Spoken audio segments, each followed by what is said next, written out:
Part 4, Watercolor Shades Tone Scales. All right, to begin this, I'm going to rotate my watercolor paper. So we're going to do that so we don't drag over the sections that we already painted. And then make sure you have a fresh cup of water. And then we're going to prepare our tray and we're going to add more red pigment. And then we're also going to move the black into our tray. So again, dip your brush in water, move it into the palette, and then move that black over.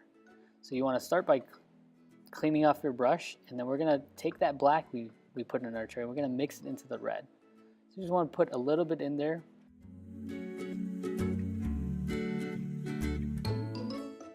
Once you feel that the tone is dark enough, you can begin to paint.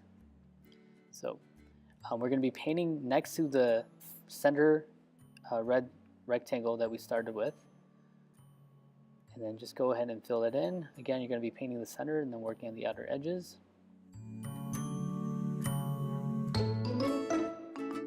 Alright, now since we're making the shade side of the scale, what we're going to be doing now is you're just going to be slowly adding more and more black pigment to your red.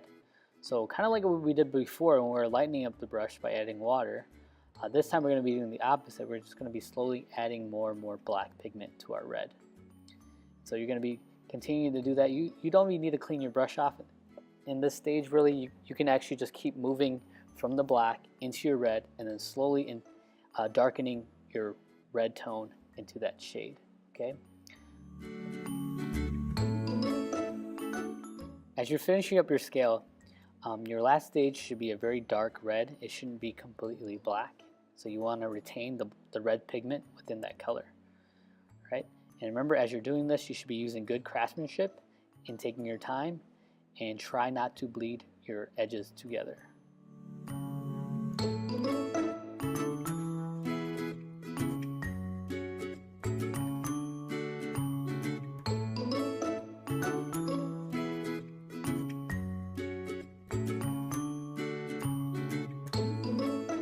Okay, now that we're done with this stage scale, we're going to move and do the graded wash. So we're going to finish that one off.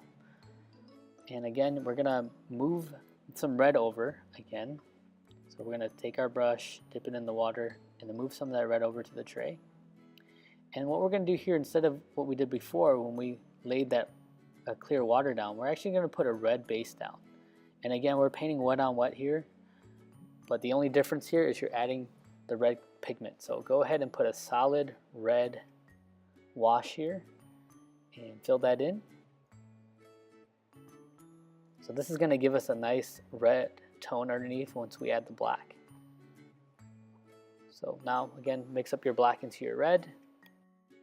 Just going to slowly add that black pigment that you just mixed with the red to the shaded edge, and you're just going to slowly work it down the line till it meets the center of the scale.